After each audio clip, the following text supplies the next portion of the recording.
Good evening, everyone. We hope you are feeling great today because we're excited to bring you a topic that involves two global superpowers, which is USA and China, one tech giant, and a whole lot of risks. My name is Abhiyoga, and I'll be presenting with my teammate Muhammad Feyzel. Our topic is risk management at Apple Inc., and it's based on the challenge Apple faced due to the US-China trade tension. So let's get into it. For the introduction, now, as we all know, Apple is one of the most valuable companies on earth. But even giants can be shaken, especially when politics and tariffs come into play. In 2004, Apple had to deal with some serious risks from the US imposing retaliatory tariffs on goods from China, where Apple does most of its manufacturing. So we ask, how did Apple deal with this? What did they do, and how can they stay strong in the middle of global uncertainty? For our research question, it's built around three big questions. The first one is, what kind of risk did Apple face because of this tariff war? And the second one is, how bad were those risks?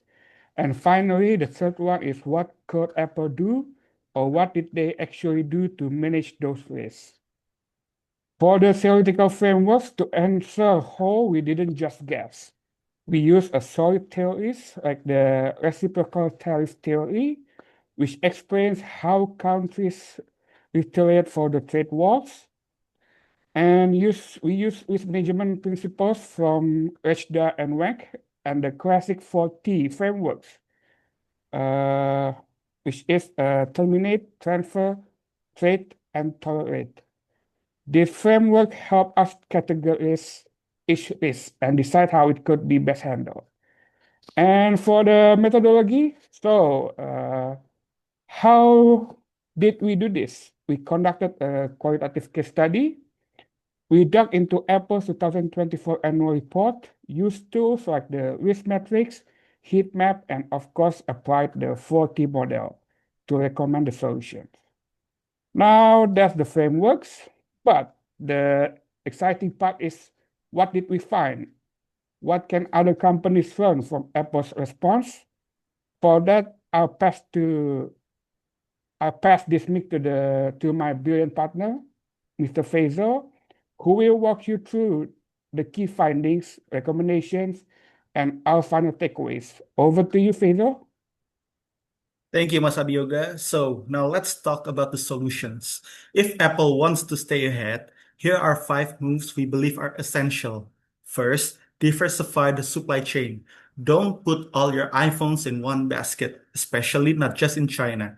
India and Vietnam are rising stars. Second, build strong relationships with governments to stay ahead of policy changes. The third, keep innovating and building brand loyalty.